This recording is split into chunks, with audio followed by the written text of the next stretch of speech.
Agora, a 1xBet também é parceira do canal AV+. No primeiro comentário fixado, você vai ter a oportunidade de fazer o seu cadastro. Faça um pequeno depósito e coloque a palavra promocional AV. Isso, AV. E você vai ter a aposta dobrada. Manda ver para você ganhar dinheiro agora também aqui no canal AV+. Tanto no Mais Comentários como no Faísca, tá on? Eu conto com você. A 1xBet é nossa parceira também aqui. Faça seu cadastro, dobre a sua aposta e ganhe dinheiro. E aí, torcedor vascaíno? Tá mais calmo? O Faísca não. O Faísca tá pé da vida. O que fizeram com o Vasco na última sexta-feira em São Januário? Não tá fácil, meus amigos. E amanhã temos outra decisão. Vamos debater muito por aqui hoje tudo o que aconteceu na última sexta-feira e projetar já o jogo contra o Avaí amanhã à noite na ressacada. No quadro, a camisa do Faísca, esse exemplar aqui de 2009. A camisa que o Vasco usou no jogo do título, com aquele golaço do Alex Teixeira nos últimos minutos. Se liga aí.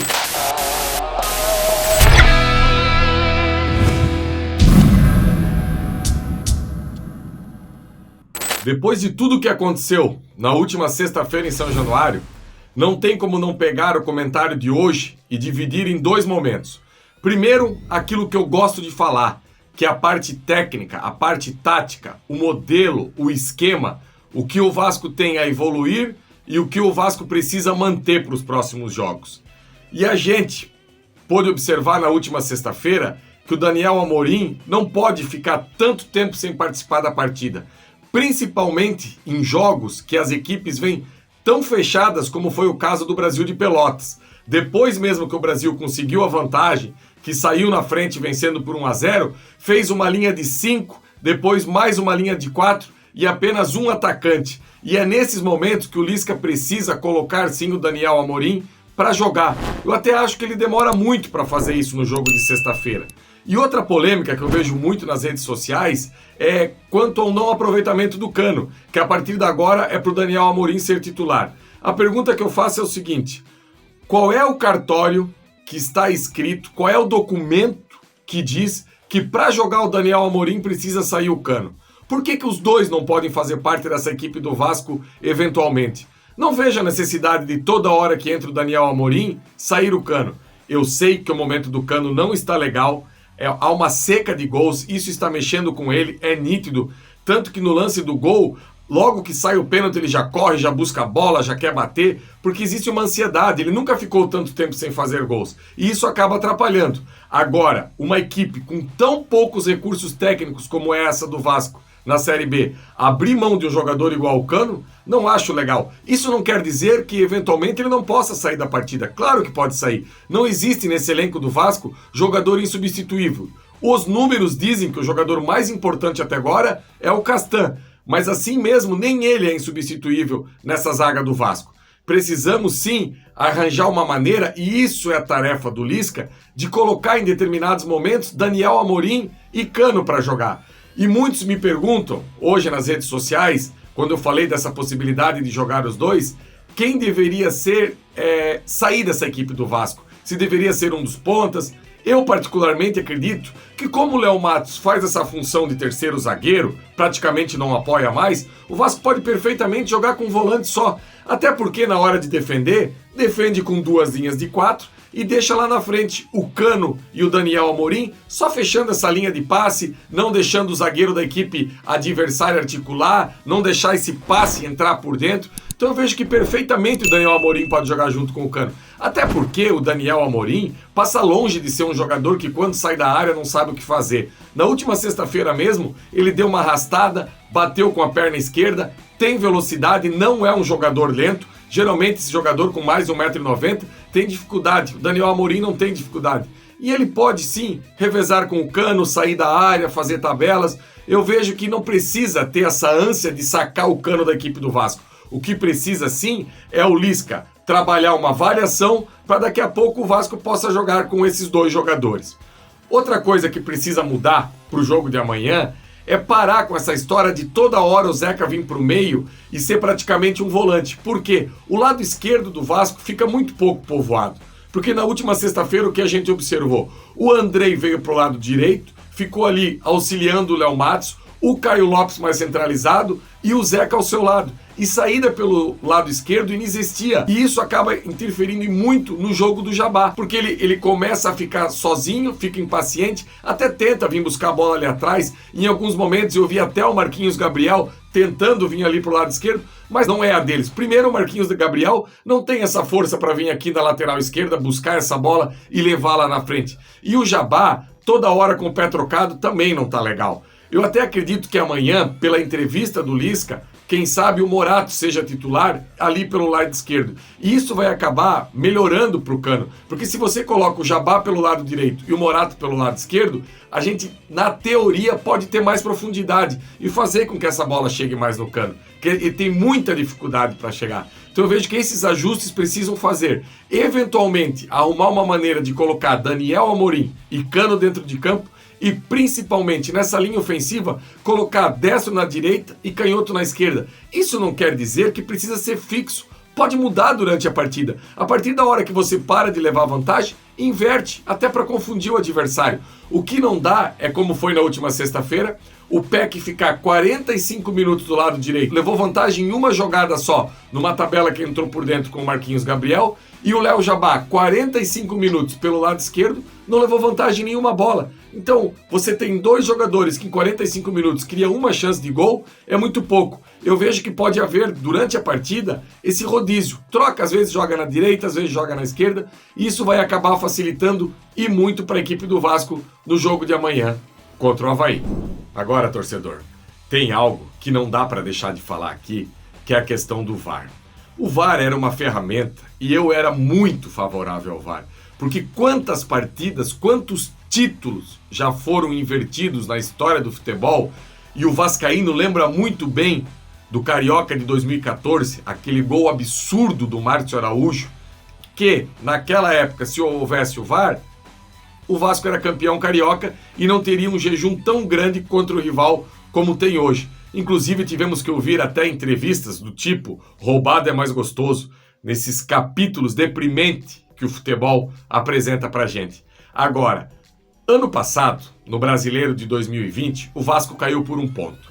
Eu vou trazer aqui para vocês uma tabela de ações do VAR, favorável e desfavorável à equipe do Vasco.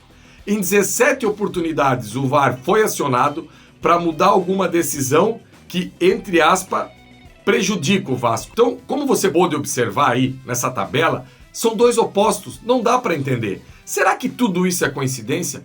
Qual foi o outro estádio que em 2 lances o VAR foi incapaz de definir? Ano passado, contra o Internacional, foi o sol. Na sexta-feira, foi a lua, foi o sereno, foi uma possível garoa, foi a iluminação de São Januário. Eu queria entender o que aconteceu. Inclusive, a gente pôde descobrir que até a Série B tem menos câmeras disponíveis. Na Série A, como o Vasco mesmo trouxe na nota, que ontem, aliás, uma boa nota do Vasco, tem que se posicionar, tem que tentar anular o jogo, tem que ir em todas as esferas.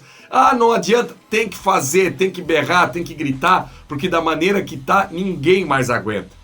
E, como eu estava falando anteriormente, essa questão das câmeras, na Série A são 9 câmeras e na B só 5. Se ano passado, em São Januário, com 9, já não deram conta de assinalar o impedimento do Rodrigo Dourado, como que agora com 5, os gênios que operam esse VAR e que comandam essa arbitragem no futebol brasileiro, tinham a certeza que isso poderia dar certo?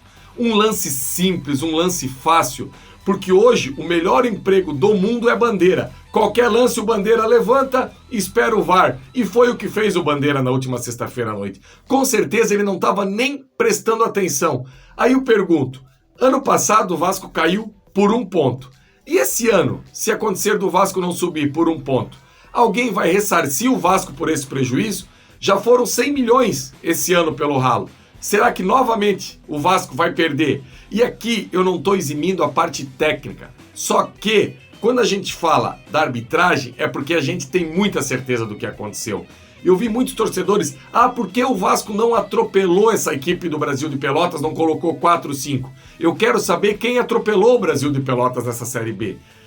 Vasco e Brasil de Pelotas tem o mesmo número de jogos, 22. Você sabia, torcedor, que o Brasil de Pelotas sofreu o mesmo número que o Vasco sofreu até agora na competição, 24? Ou seja, não é uma equipe que toma muitos gols. Então, o Vasco tem a possibilidade de fazer 2 gols. Primeiro, no pênalti que o árbitro voltou atrás. Que houve, sim, uma carga nas costas do Léo Matos, mas o VAR, como aqui no Brasil ele é o caça-fantasma, ele tem que buscar aquele lance ajustado para dizer para o juiz que não bateu, e a partir da hora que o juiz sai de lá e vem ali escutar o que aqueles 4 que ficam reunidos ali dentro da sala têm para falar, é óbvio que ele vai mudar. E acabou mudando. E depois o lance do impedimento do Daniel Amorim. É um absurdo. O Vasco bem que fez a nota, o Pássaro bem que fez a coletiva, e se amanhã tiver outra coletiva, vai na CBF, vai onde for preciso. Protesta, Vasco, não deixa passar em branco. Porque se tecnicamente nós temos muitos problemas, não dá também para deixar que, além desses problemas técnicos, fatores extracampo acabam atrapalhando esse possível acesso da nossa equipe. E para encerrar, no quadro A Camisa do Faísca, quero apresentar para vocês essa camisa aqui da Pênalti, que foi a camisa usada no jogo do título.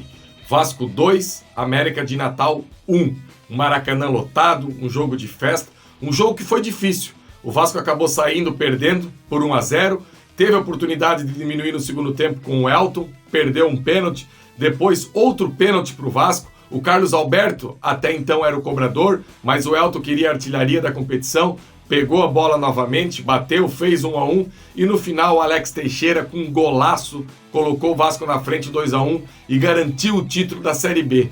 Aquela equipe que foi montada logo depois do rebaixamento de 2008, um pacotão de reforços que vários nomes foram importantes depois na conquista da Copa do Brasil e na boa campanha na Libertadores da América. Uma equipe que já tinha Fernando Praz, uma equipe que já tinha Fagner, uma equipe que já tinha Ramon, uma equipe que o próprio Elton, que veio junto com o Jefferson do Santo André, uma equipe com o Carlos Alberto, com o Newton, alguns jogadores da base do Vasco, caso do Wilson, o Alex Teixeira surgindo, Felipe Coutinho também jogou alguns jogos, contratou alguns jogadores experientes como o Fumagalli, uma equipe que deu liga, uma equipe que subiu bem, foi campeã da Série B de 2009 e semifinalista da Copa do Brasil.